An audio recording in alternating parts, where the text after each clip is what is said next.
Mukunda jewellers grand opening July 11న సోమాజిగూడలో first ever factory outlet.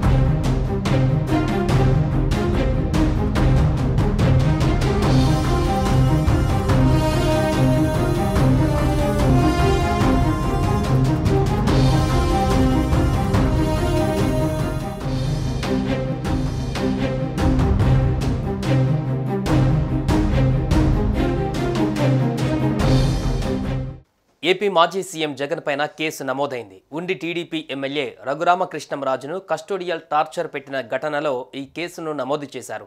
గుంటూరులోని నగరంపాలెం పోలీసులు కేసు నమోదు చేశారు. వైసీపీ ప్రభుత్వ హయాంలో రాజద్రోహం చట్టం కింద తనను అరెస్టు చేసి వేధించారని రఘురామ ఫిర్యాదులో పేర్కొన్నారు. మాజీ సీఎం జగన్తో పాటు అప్పటి CID DG PV Sunil Kumar మరికొందరు అధికారులపై ఫిర్యాదు చేశారు. 2021 మే 14న జరిగిన ఘటనపైన రఘురామరాజు ఫిర్యాదు చేశారు. జగన్ ఒత్తిడి మేరకే తనను అక్రమంగా అరెస్టు చేశారని ఆయన పేర్కొన్నారు. కస్టడీలో తనను హింసించారని, తనకు బైపాస్ సర్జరీ జరిగిందని చెప్పినప్పటికీ తన ఛాతీపై కూర్చొని తనను చంపడానికి యత్నించారని తెలిపారు. ఫోన్ పాస్వర్డ్ చెప్పాలని ఇష్టం వచ్చినట్లుగా కొట్టారని చెప్పారు. తనకు చికిత్స చేసిన జీజీహెచ్ డాక్టర్ ప్రభావతిపై కూడా ఆయన ఫిర్యాదు చేశారు. పోలీసుల ఒత్తిడితో తప్పుడు మెడికల్ రిపోర్టులు ఇచ్చారని ఆరోపించారు.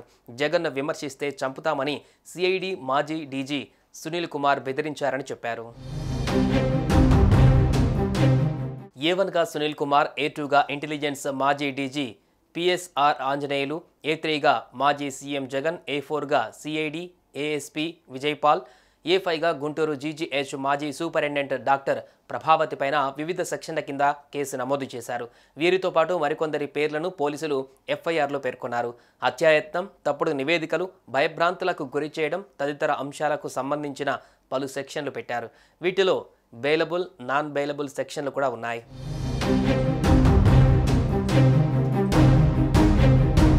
మాజీ సీఎం జగన్ బెయిల్ రద్దు చేయాలంటూ కోర్టులో పిటిషన్ దాఖలు చేయడంతో కక్ష కట్టిన జగన్ తప్పుడు కేసులు పెట్టి అరెస్టు చేయించారని రఘురామ ఆరోపించారు.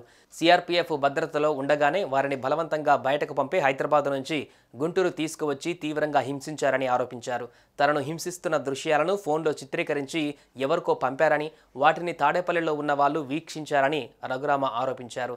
జగన్ ఆదేశాలతోనే తనను అరెస్టు చేశారని రఘురామ పలు సందర్భాలలో ఆరోపించారు.